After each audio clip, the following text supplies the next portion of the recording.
Hi there. We're starting a limited liability company in Rhode Island. Should be aware of a few things first, which is why we've compiled this tutorial. It's really basic, the filing system.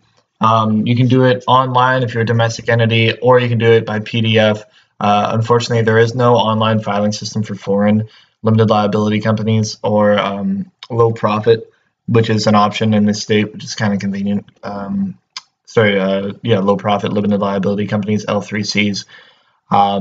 But there will be no online filing procedure is what I'm trying to say for foreign entities. Regardless, it's going to be $150 across the board when filing fees are concerned. And if you're filing as a foreign entity, you're going to, of course, need to provide a certificate of good standing from your state of initial formation. Now, how does one file? First thing they're going to need to do is perform a business entity search. This is going to ensure that the name that you're planning on using as a limited liability company has not already been taken in the state of Rhode Island. Doing so, you'll be able to get a list of all the names that are registered in the Secretary of State or Department of State database. Also, a name reservation is never a bad idea. It'll cost $50 in the state, lasts 120 days, and it can be submitted online and through a PDF form as well.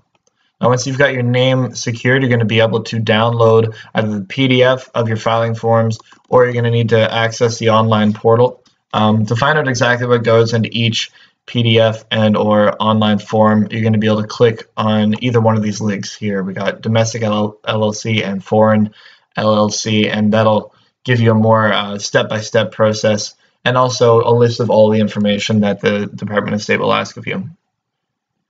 Once the forms have been completed, you'll need to attach to it the filing fee of $150 rather. This is going to be paid by check if filing through the mail, or cash if you plan on delivering it directly by hand to this address here.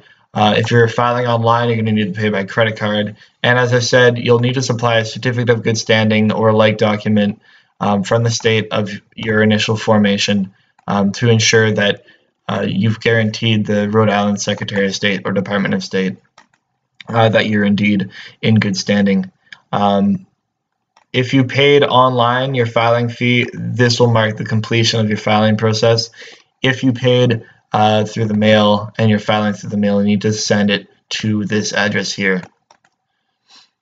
Once this has been done and your filing has been accepted, say you're a domestic LLC, you're going to need to also apply for an employer identification number. Now, of course, if you're a foreign LLC, you already have one, so this doesn't concern you. But what this does, it just ensures that you're legitimate and a tax-paying entity in the eyes of the federal government. To apply, you can do so online or through a PDF of Form SS4. We have a tutorial for both of those linked here. An operating agreement is not legally required in the state of Rhode Island. Therefore, you don't need to do this. However, it's always recommended that one be drafted to ensure that the rules and regulations of your company are put down in black and white. This is going to probably be the only legal proof or legal representation of the manner in which the internal affairs of your company are going to be managed. So if you click here, you'll get a better idea as to exactly what I'm talking about. You'll get a free link in Microsoft Word and or Adobe PDF. And finally, renewal. LLCs are required to renew each year with the Department of State. It's going to cost $50, and it should be done between, what is it here? Hold on one second, please. I believe it's between September and November, September 1st and November 1st. Let's just investigate a little bit more here. I believe I have it linked here. At any rate, the renewal process is really straightforward. It's done through an annual report. It costs $50. It can be submitted online with an online account, or it can be submitted through the mail.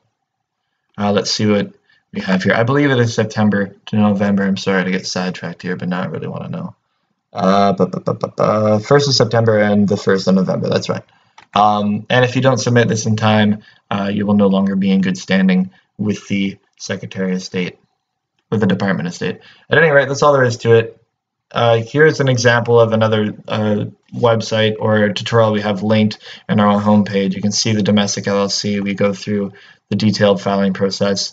for all LLC types. So please do look at those tutorials if you have time. All right, best of luck to you guys.